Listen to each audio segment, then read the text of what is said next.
Tala na ngambo nanga.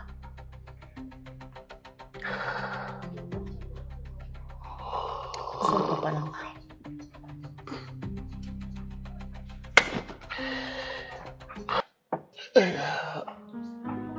Na ozanga maloba oyebisa yo. Et je te dois tout. Tu es comme une déesse pour moi. Soyez qu'à Botalayo. Merci beaucoup. Papa Bissoto, Token Abisso. Ok. Allez. Au revoir. Au revoir, papa. Au revoir, papa. Au revoir, ma fille. Ça va? Allez. Au revoir, papa. Au revoir, ma fille. Allez, bonne journée, hein? Ata loba na vie nanga, je ne peux jamais divorcer. Mais raison ou ekosala que na divorcer, eza raison au belle vie a accepter na film oyo. Na roki jamais recommando ki na ndako libala ba maman soutenir telle pratique eza bolingote c'est hors mariage. Basi mabala mingi lelo babisi ba vie na bango. Bakoti mabele. Mi mabale meri bango, mabale bomi bango pour na bindima ndima. Papa? Kofi? Jésus. Papa? Papa? Papa? Oh, papa. Maman! Papa! Papa! Papa! Papa! Papa! Isso é? Papa? On peut tout dire de cette dame. On peut tout dire, je répète. Mais pour moi, ma film a Bella Production et Zongisanga la présence en Nzambe. De telles inspirations. Donc, aloba toujours, ma film a Bella, au-delà divertissement, total na angle moussousou. C'est vraiment éveil moroboy. Belleville nous réveille. Parce que ma tout ça, on bosse à la rango. Mais hors de réalité vraie. Moi, na bomi papa. Qui pourrait imaginer? Moi, na boti. Mais, pour la l'intérêt na bango, ya mbongo na bango, andimi ko ma papa o ya bota ye. Mokili banga, Mokili banga. Bon, ça me l'a dit, talibino,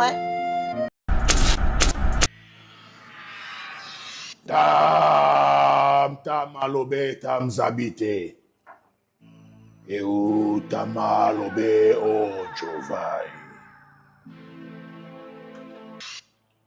Nazwa bonheur. Nakoma na mbongo pe lokwa baninga nyonso. Nalembi souffrance. Nalembi lipapa. Nalembi sinisi. Il y a le bonheur que dans le nom de Jésus-Christ. Oh Jésus, bonheur est bonheur est non nini. Parce que bonheur c'est Jésus-Christ. Je connais les besoins. Je connais les projets que j'ai sur toi. Awezali monde au pessi to pessi. Vous en avez besoin de bonheur. Oui, chef. Conditions ezali moko.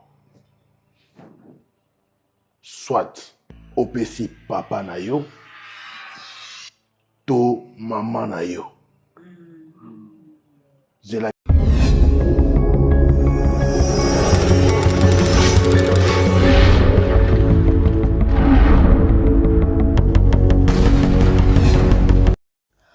Bonjour à tous et à toutes, chers internautes abonnés de Gingombe Télévision, l'univers de conscientisation. Bienvenue dans Conseil du jour, l'espace où nous analysons la réalité de notre société, les comportements humains et les leçons que nous pouvons tirer de certaines histoires qui nous entourent. Aujourd'hui, nous allons parler d'une situation particulièrement choquante tirée de la série Tel Epris croyait prendre du maison de production Bella Prod. diffusé sur la chaîne Bellard Productions, toujours. Des Belvi Kandi Kikusa, la dramaturge Kema Poutine. Voilà. Dans cet épisode, Tomoni Bissonioso, un homme qui cherchait à devenir riche, s'est tourné vers un groupe d'occultistes où on lui demande alors de sacrifier ses parents. Problème de Yangoana. Alors que l'homme en question est déjà orphelin depuis plusieurs années. Face à cette situation, il partage son problème avec Belvi qui est son épouse. Mais jusqu'où peut-on aller pour l'argent? Peut-on sacrifier un proche pour satisfaire ses propres intérêts? Et surtout, peut-on réellement faire confiance à ceux qui nous sont le plus proches lorsque l'argent et les intérêts personnels entrent en jeu? Hein? Chers abonnés, aujourd'hui nous allons analyser cette histoire et surtout en tirer une leçon pour notre vie quotidienne. Parce que je dis toujours, film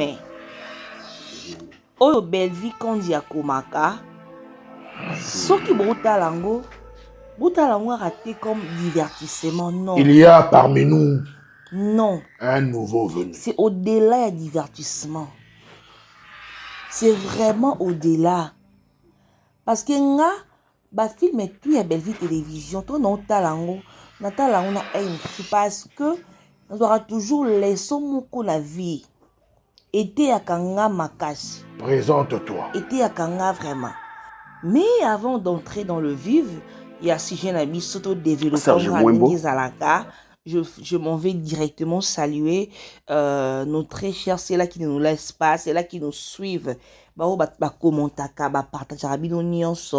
Nous vous saluons, Guylaine, famille Libota Mobimba de partout, famille Libota Angola, famille Libota France, famille Libota partout, il y a Europe, il y a Afrique, na Nyonso, famille Libota Nyonso, na Pesibino, big bisous, maman Suzana Masuka Kinkela, ministre éducation, tontine Francine, madame Michou le Foutu, il y a papa Rodolphe Mongo, maman Nika, na papa Richard, maman Ariane le Foutu, monté Marcelin c'est de l'Untadi dans la Katia Lyon, il y a Natacha Mafuta, lui, famille Loise Moro, il y a Kiano, maman Passion Satongo Noé, maman Nisha Mondiangu m'a dit la grave, la grande famille Tumba, de Paul Tumba, Patrician Kangoudi, Lydia Kilolo, la patrona.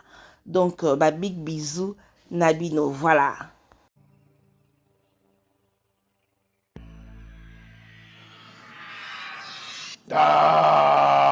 Tam alobe tam zabite. Eu tam alobe o Jovai.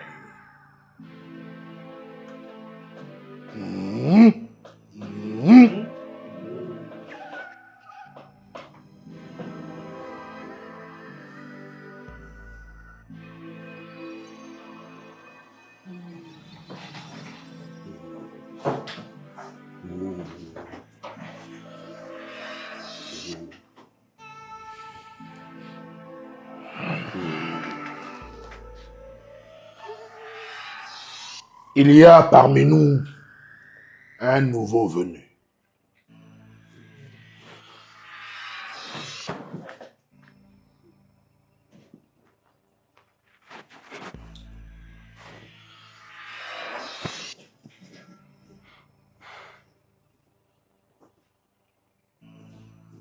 Présente-toi.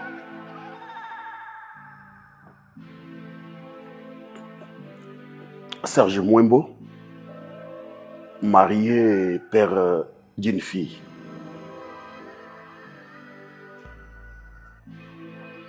Bienvenue à la confrérie. Assois-toi. Monsieur Serge Mwembo. Posa na yo ezali nini? Nazwa bonheur. Nakoma na mbongo pe lokwa baninga nyonso. Nalembi souffrance. Nalembi lipapa. Nalembi simisi.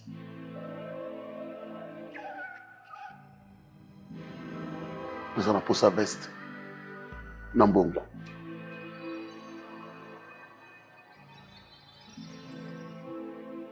Je connais les besoins. Je connais les projets que j'ai sur toi. Awa ezali monde opesi topesi yo. Oza na besoin ya bonheur.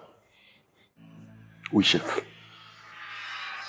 Condition ezali moko. Soit opesi papa na yo to maman na yo. Zela biso na salle d'attente.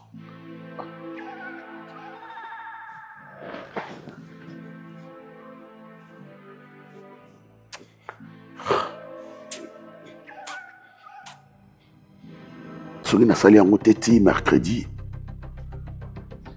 ma vie serait en danger. Et ça a un sens. Et ça a un sens. Je ne savais pas, belle vie. Yo mtoke luka bonheur. Je ne savais pas. Au moins que les belle bâtons vie. sous la passe collée bonheur yo zo ke luka. Au moins Je que ne ça on a savais sens pas, té. belle vie. Même si on a bouillé qui.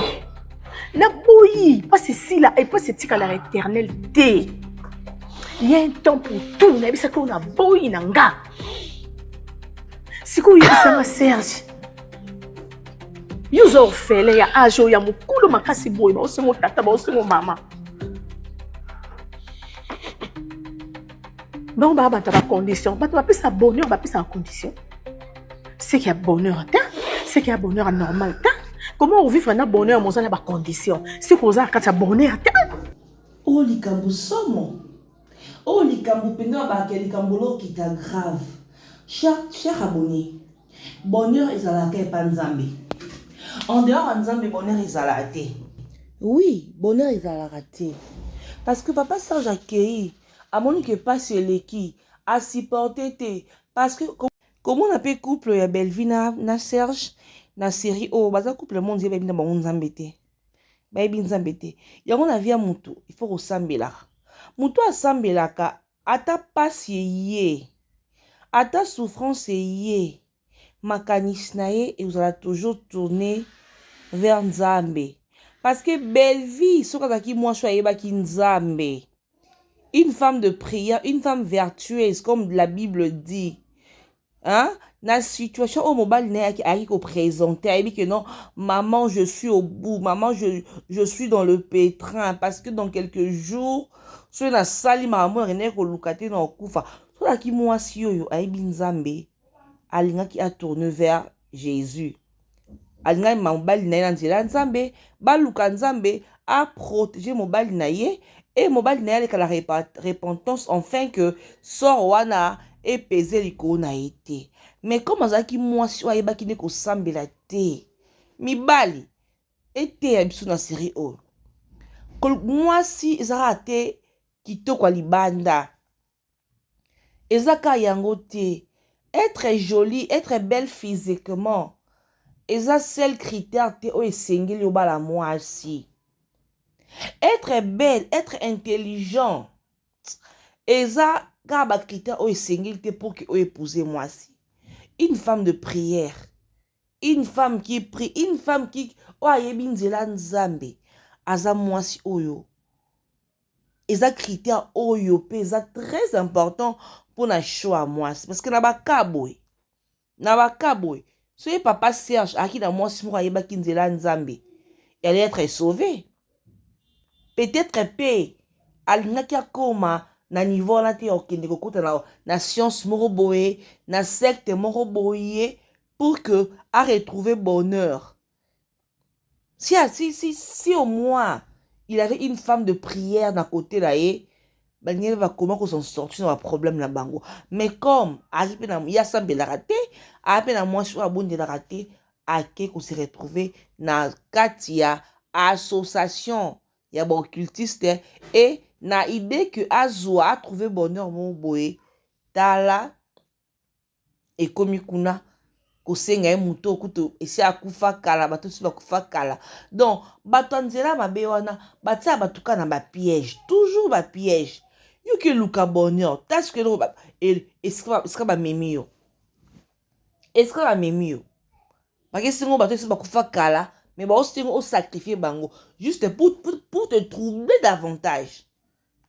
Pour te troubler davantage. Parce que chaud, ils ont dit.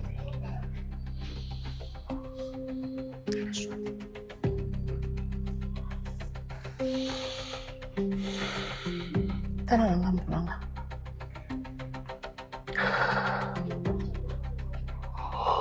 Son papa nanga.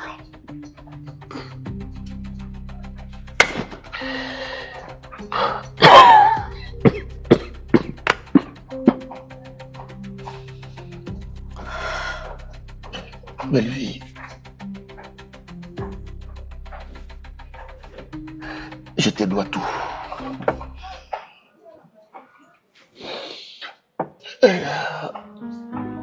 Naozanga maloba oyebisa yo. Et je te dois tout. Tu es comme une déesse pour moi. Ba couple mingi to monaka na vie a msu to envie a pe bango. Bazana ba richesse, baza financièrement stable. Ba secret ba couple to ye bango te. Basi mingi ba ye baka mama mibali na bango. Mibali pe mingi ba ye baka ba secret. Ba situation occulte ya basi na bango. Ba travailler ensemble mais dans le mauvais. Ba couple bongo ils ont raté que non un sou moi ça qui depuis mon bali pas qui n'a mis ça depuis ba côté le mariage non. Au moins soumis ils ont que non mon corps azaki innocent a commis des mutamisala dans le mariage. Ngetika ya belle vie boye na Serge aki ko luka makamnena ndenge na sans que moi si aeba mais la femme se sent obligée d'accompagner son mari na makamna zo sala. Nga la vie na loba que non que divorcer te na bala pour na divorcer te un jour. C'est-à-dire ba cause ya ba infidélité, ba cause ça peut pas qu'on pousser à divorcer. Mais une fois que mon mari a vendre âme, parce que déjà aller fléchir tes genoux suite à souffrance et pas diable, c'est déjà qu'on vendre âme na yo. Donc mon bali nanga ki ko kuta ndako nganga ake simba kisi pona likamusongolo mpakala enga merdi na yebi. Il faut la participer en tout cas non. Les dames, c'est vraiment une raison à qu'on divorce. Parce que là, il s'agit à âme. Que mon bal est infidèle dans le mariage. Et ça y est, des infidèles. Donc, nous avons sambi, ça y est, par rapport au mariage, à retraiter des yende infidèles. Et à fardeau na yé. Et ça fardeau na nga moi cité. Parce que dans le mariage, et ça alliance. Et ça engagement autour devant Zambé. Tant yo mobali, ozo respecter te. On a problème na chef, il y a institution mariage qui est Dieu. Ce peu moi si peu na part na yo, ozo respecter ba engagement na ote. Tu as un problème envers chef qui a institution qui est le mariage. C'est comme ça. C'est comme ça. Nous avons le non parce que ton mari fit infidèle, yo peut automatiquement. Ou soit moi, sinon, parce que est fidèle, il y a mon bali automatiquement comme il traité l'infidèle, non. Mais si koyo, mon bali a commis occultiste. Netika ya monsieur Serge occultiste.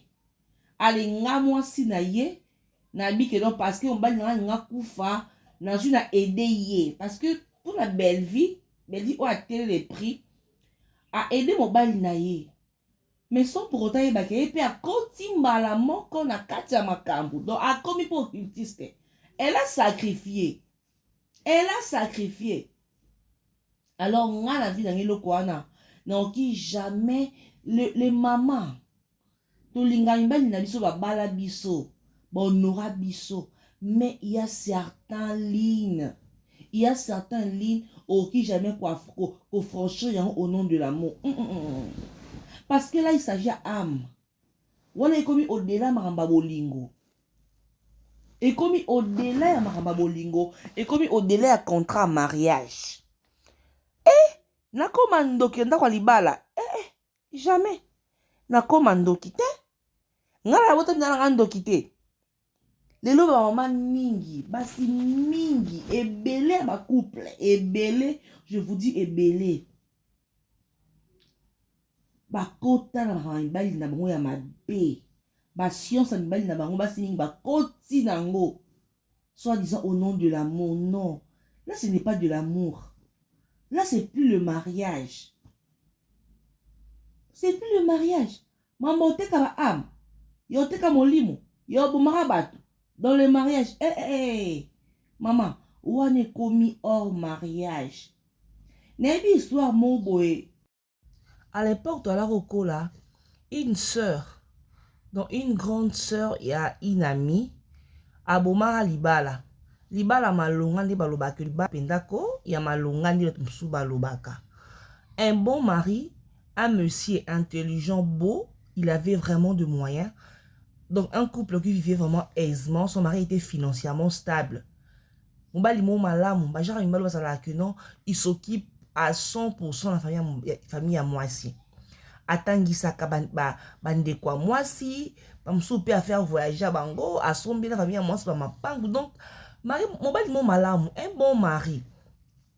Mais un bon matin, Serwana a divorcé, a lingi sous libalati. Mais sans pour autant donner raison. Parce que quand on comprendre que mobile naïe c'est un haut gradé na occultiste na kota lango abandon qui est jeune à col na kata mamango. Donc tout ce moyen zaki nangwana et uta qui na ma monde occulte. En tout cas la femme alors qui jamais je peux rester dans un tel mariage au âme nangai et bunga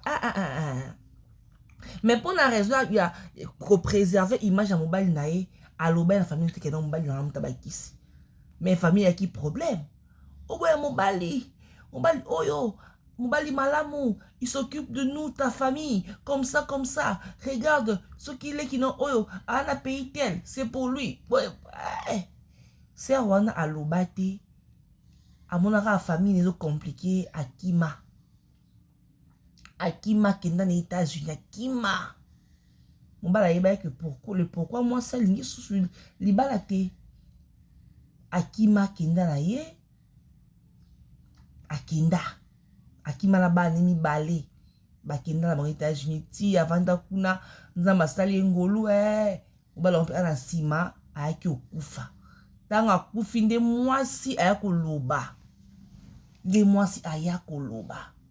Donc ma bala yana ba réalité nango eza vraiment na ba réalité ce que oza na molimo nzambe te oza pe mayele te tu peux tomber na likamo oyo be na makolote obungisi be am na okara na libala pena ebomi et memi pe na enfer mariage c'est vraiment une leçon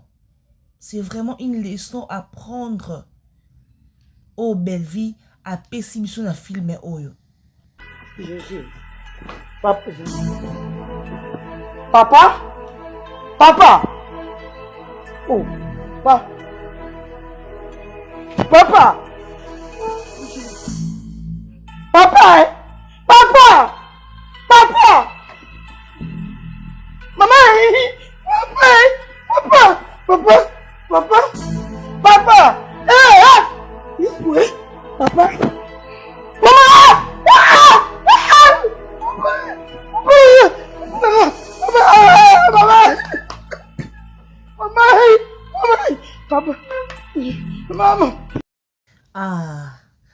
Siko batu balobaka mwana nanga azana pouvoir kolia ngate ana pouvoir koboma ngate mwana jamais koboma moboti faut boyo kotala abozwa leçon moboti o mwana ana pouvoir koboma ete eza moboti oyo azana na boko ya nzambe eza moboti o asalela nzambe o nzamba yebi nzamba bomba ye c'est-à-dire c'est lui qui est sous couverture du sang de Jésus-Christ ils ont rendre intouchable Oko bota mwana pas l'écoute dans pouvoir spirituellement, hein. Ah, mais oui. Yo boti mwana, osa mo boti na oui. Mais spirituellement, il est plus puissant que toi. Ah, mais oui. Ah, mais oui. Parce qu'il y a un papa Kofi, ayebi koutouté. Est-ce que il peut même soupçonner? Alors, il soupçonner le modèle. Nani? Eh! Ba film la belle vie. Et puis ça n'a pas ça Lukanzambe. Je vous dis. Et puis ça n'a pas ça. Il y a Osasu. Na kati. Donc, il y a Robi Côte ça davantage dans ma mwanzan. Parce que mon qui les a mabé vraiment. Les a mabé. Dans mon bal, à quoi moi si pe à quoi mon bali. Papa à quoi moi pe à riper mon boti. Donc, c'est comme ça. Ndeko pe abomi ndeko. C'est comme ça. Ce qu'on a la vie de prière, t'es. Ce qu'on s'en met la raté dans mon kilo lelo yaya. Osa polele. Osa on a protection mon côté. On a protection mon côté parce que dans ba monde ça occulte hein bandoki. Bango et ils voient leur intérêt avant tout hein. Leur intérêt avant l'amitié, avant la famille, hein? C'est leur intérêt qui prime. Nous, on a papa à Bélissi, moi, on est comme manque à commissaire qui zengi, à commissaire aveugle, à commissaire baba juste pour la pouvoir. Bango pour qui paraté, hein? Et zui, hein? Ceux qui sengi kuna bon pesa, bon bi qui sont pour ça aux années déconner, hein? Là-bas c'est comme ça, hein? Là-bas c'est comme ça parce que oye ba pendeni. Oye ba ndeni que non, on a boti nenga bi maraboye. Déjà comment qu'on fréquenter ba association occulte. Ou soit mobile nanga bi maraboye. Déjà comment là-bas monde nous oye ba ndeni ou soit moi nanga.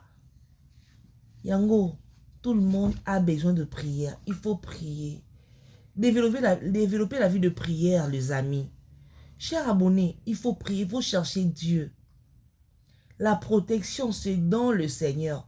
La protection, c'est dans la main de Jésus-Christ. Parce que, belle vie, de quel droit, ok, sacrifie pas, ok, le copain, ça papa na yo. De quel droit? Mais comment il ça? Parce que, écoute, papa, ça pour l'élé. Aka papa. Mais spirituellement, ça qui nul.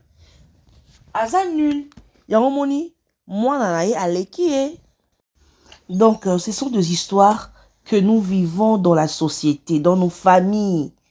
Ce sont vraiment des histoires vraies qui se déroulent au quotidien na biso.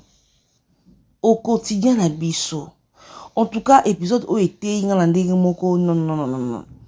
Tant que Bible dit que non, on reconnaît personne selon la chair. C'est vraiment vrai. On reconnaît personne selon la chair. On reconnaît personne selon la chair. Yomoni José Lobeki tant que Bible que non, bandekono bazo lukayo, maman na yo na bandekono bazo luko libanda. Le maître a répondu que papa na maman nangai bazaba oyo bazo tosa bazo obéir parole de Dieu. Il avait raison. Le grand maître Jésus-Christ avait raison parce que on reconnaît personne selon la chair. Sue mutu azandoki ataza mobali no a mobali noti. Ataza mwasino a mwasinoti. Parce que là-bas il y a pas l'amour. Il y a pas l'amour.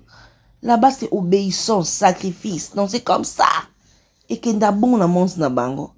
En tout cas, moi, je dirais que l'Éternel a continué à couper sa belle vie, maïele. Il y a couché la cap public. Peuple de Dieu. Parce que moi, je suis azoté à battre. Azoté à battre dans ma film. Nous allons continuer à couper ses maïele pour que le peuple de Dieu soit édifié. Les amis, regardons ma film Ma Belle Vie dans Aïmsous.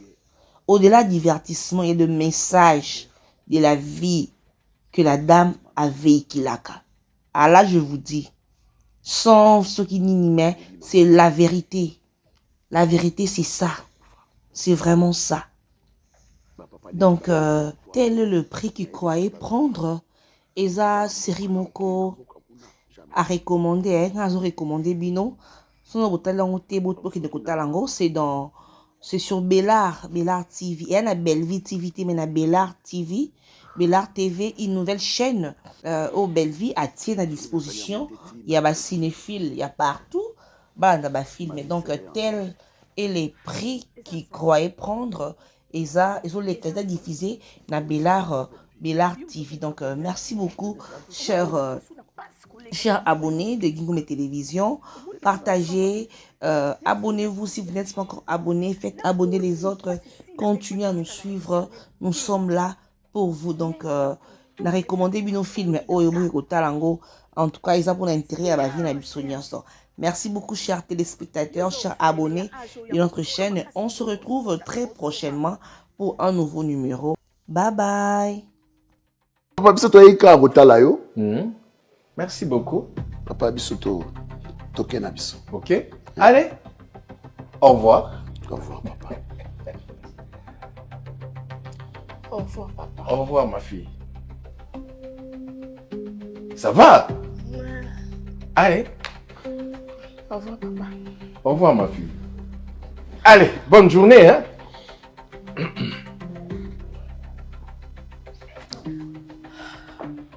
Ah.